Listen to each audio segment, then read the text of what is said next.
AI in job search. This is something that traditionally I haven't talked too much about, but we're going to tackle it today. Let me first just say that AI is here, okay?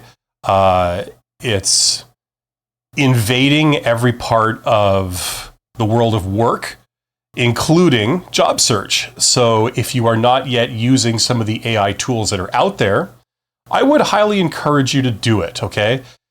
AI is not a fad, it's a trend, it's something that's here. And is it the be-all, end-all? No, it actually isn't, despite what some people claim. But it is a very useful tool. And if we have a tool, it would be silly not to use it. So it can help you do the things that you would want to do in job search, like customizing your resume or doing things like keyword matching or preparing for interviews. It can do that stuff for you, and it can give you some advantages. So for the people who are using this stuff and have an open mind to considering changing how they go about job search a little, this can bring you considerable advantages. Okay, is it the be-all, end-all that will get you a job? No, it isn't. But it can certainly help make what you have to do much more efficient. So you can apply for more jobs doing what you do, or it can help you apply for the same number of jobs as you're doing now, but you will have a higher likelihood of getting called back for those jobs. So it will help, okay? Now, hopefully everybody here, you are aware of ChatGPT. Hopefully you've got that far, okay? If you're not, then go to chatgpt.com and register an account, a free account, and start using the thing. It's an incredibly useful tool. Now, what I wanted to talk about specifically today with regard to AI is one aspect of job search, and this is if you are putting yourself forward for posted jobs, okay? If you're doing stuff in the hidden job market, that's something else. That's really good, but what I'm going to say today is mainly related to applying for posted jobs, and it's to do with resume keyword matching, okay? This is something that everyone needs to do, because the better you are at this, the more callbacks you will get, and the more interviews you will get. It's just that simple. Let's go deeper into that. Here's the thing. For a lot of younger people who are just starting out and job search is kind of not something that they've been doing for years and years and they know, they're very comfortable with, one major, I don't know what the hell you call it, mindset or principle that a lot of newer people don't really understand right off the bat is that, unfortunately, you kind of have to dance to their tune, okay? So if they're looking for a certain thing, the only way you're going to get anywhere with them is by saying, I have that thing, okay? That sounds simple, but it's actually very unintuitive. You see, what most people think is that they believe they have certain things, and they want to tell everyone about it. They say, I can do this great, I can do that great. And in their mind, that's their value proposition, okay? It's what they have, what they can bring to a role, okay? That's at the forefront of their mind. That's what they want to share with everybody. That's what they want recruiters to know, okay? Unfortunately, that doesn't work, because you may be brilliant at something and you may be correct in thinking that your big selling point is this or that. However, the only thing that people are interested in investigating you for is if you have what they are looking for, okay? They're not really interested in what things you can bring to a role. They're interested in, do you have what they've already decided they want, okay? So when they say, we want someone who can do this or who has this, the only really thing they want to hear is, do you have that thing, that we've already decided we're looking for? If you start talking about things that they haven't mentioned, usually that doesn't go anywhere fast, okay? That's not very good. That's just a reality of humans, This is the same for salespeople when they're selling stuff. It's the same for recruiters when they're hiring people. People are interested in what they're interested in. And the only question that's relevant to them is, do you have those things I've already decided I'm looking for? Okay, that's where keyword matching comes up in resumes. You might have heard of this. The idea that if they post a job and the job says, we have 3 requirements. You have to have 5 years experience in customer service.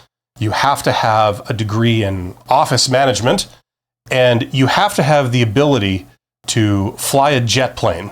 Okay, if that's what they've said in their job posting, and you apply for the job, the only thing they're going to be scanning your resume for are those 3 things.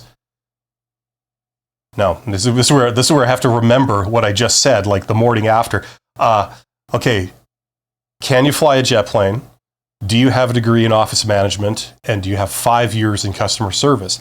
If you start talking about something other than those 3 things, it's going to be a turnoff for them. It's going to count against you.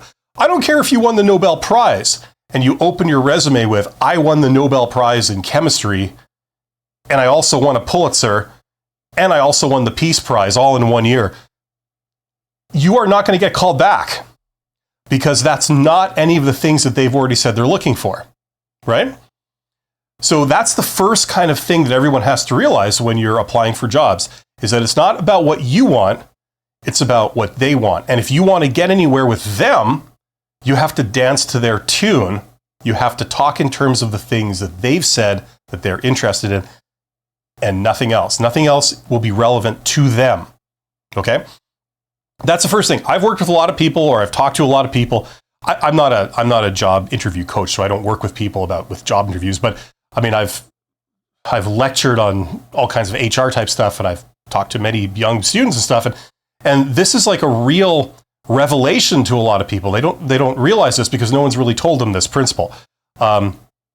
So that's very important to realize if you haven't already realized this. This is kind of where everything starts. Now we can go into things like AI tools. AI tools will help you to do the actual manual work to accomplish this principle, right? So the most obvious thing is if they've given you that job posting where they said, we're looking for these 3 things, when you apply for the job in response to that job posting, you send in your application, ideally, your resume, it should read that the first thing that's on your resume, the most prominent thing, are those 3 things back to back.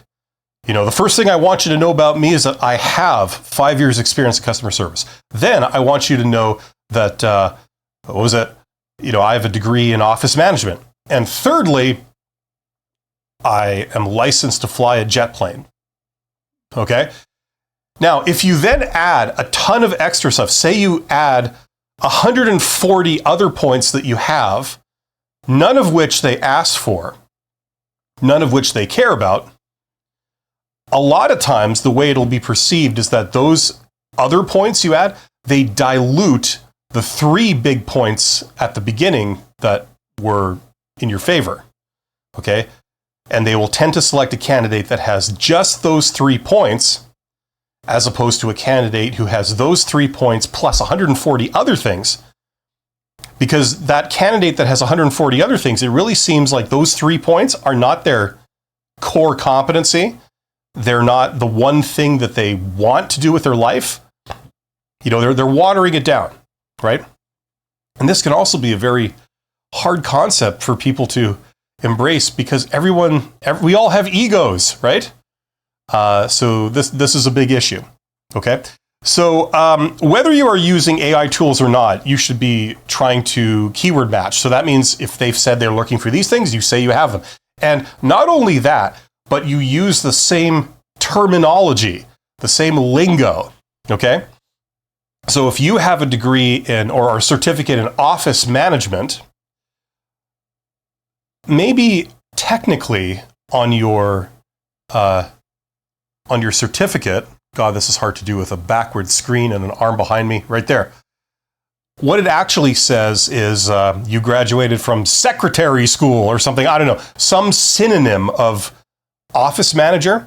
Technically, it says secretary school. So one would think that on your resume, you would want to be accurate and say, I have a diploma from secretary school, right?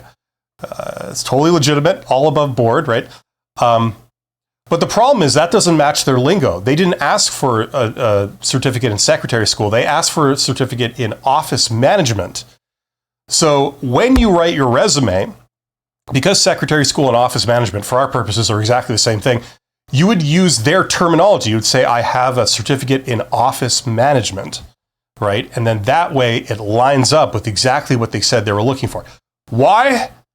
Couple of reasons. Number one, first of all, they might not have a human doing this kind of matchup. It might be a computer, and in which case, computer doesn't understand anything. It just looks for the same words, right? So in this case, the words will match up.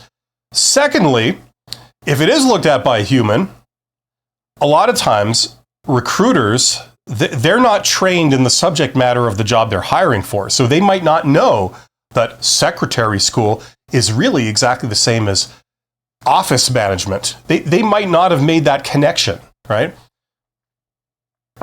You know, and maybe also they don't know how to tie their own shoes, you know, but they still work as a recruiter. So it helps you regardless of what's going on the other end. If you just use their lingo, it will appear like a closer match.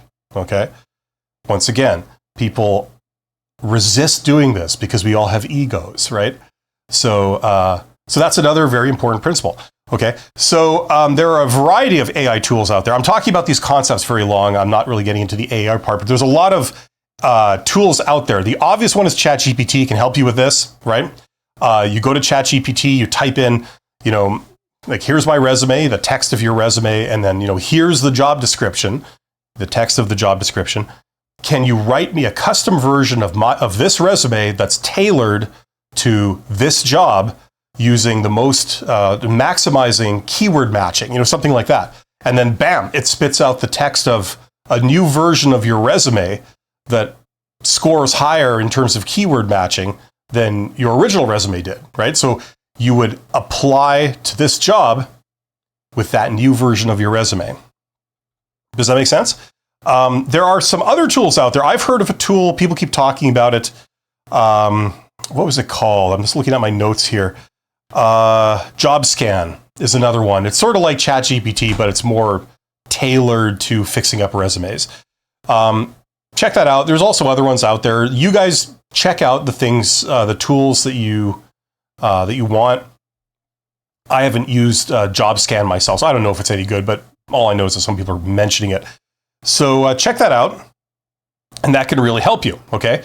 That's the resume portion of the AI that I want to talk about. I'm going to finish this question by talking about interview coaching with AI tools, and then we're going to go to the chat and answer some questions. Okay, so when it comes to interviews, okay, that's another element of job search, is upping your game when it comes to doing job interviews. Okay, it's a little bit of a different thing than writing a resume. Now, I want to be clear. In my opinion, my recommendation would be, if you have a friend or family member, get them to help you. Do mock interviews with your friend or family member. That means grab these people, like if they're loafing around your home or whatever, just say, hey, you know, come and help me out for a little bit, okay? We're going to do a little exercise here. You're going to pretend to be a job interviewer, and you're going to pretend to interview me, okay? And I'm going to conduct this like I'm actually at a job interview. It's going to be practice for me. Now, you can either write your own questions, or I could give you a list of questions, okay? What would be good is if the person you're working with is if they could just go on Google or something and make a list of their own questions. So you don't know what they're going to ask you, okay? And you're going to do this. It's almost like you're performing a skit. You know, you're going to do it like it's a rehearsal for an actual job interview. You're going to try and do well. Now, if this feels weird, if it feels awkward and you're nervous and it just feels strange, this is a good thing because it's simulating what you may feel like in a real job interview. You're going to be somewhat nervous, somewhat out of your comfort zone. It feels a bit weird. This is good. This is simulating the conditions you're going to be performing under, right?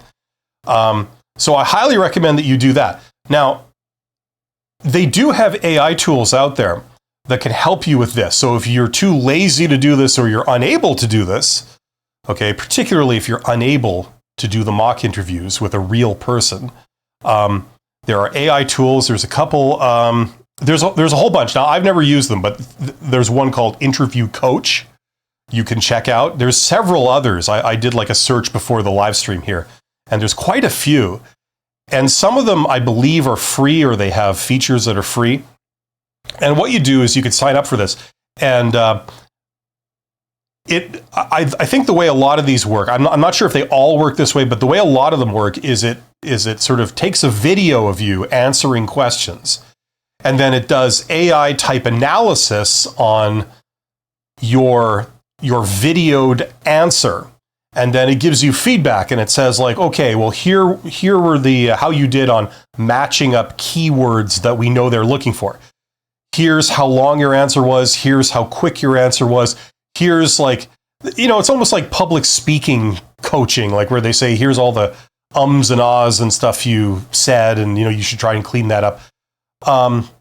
They also include other things like they'll say, here's how you scored for using like inclusive language or stuff like this. So maybe things that aren't universal, but certainly some people out there are paying attention to these things. They also have some of those elements in there, so you can choose to be evaluated on that and work on that stuff. So it does have a role, and it can help you, especially if you don't have any friends or family that can help you with this. It's better than nothing. So it's something to check out. But as I said, if you were in a position to do mock interviews with a real person, I would do that. And the final benefit you would get from either the AI tool or the mock interview is if the other person can provide feedback. Okay? Now, that can sometimes be a tall order. Sometimes people are uncomfortable doing this. Sometimes people don't keep it real. They want to spare your feelings, or they're not going to give it to you straight. They're not going to say, look, Bill, when you do this thing at the end of every sentence where you like do this little kind of cadence in your voice, you sound like an idiot. Don't do that, right? You come across much more professional when you don't do that. So you might want to consider not doing that, or work on not doing that, right? Maybe they want to spare your feelings and they don't say those kind of things. But if you have a particularly good relationship with this person that's helping you, maybe you can get feedback like that, and maybe you trust it. Okay. So that's what I recommend. There's a lot of AI tools out there. I'm not going to recommend specific ones because I haven't used them. But there are things out there that can help you with this stuff if it's a particular area of concern. Okay, that's what I wanted to comment on when it comes to AI tools in job search. Hopefully that makes sense.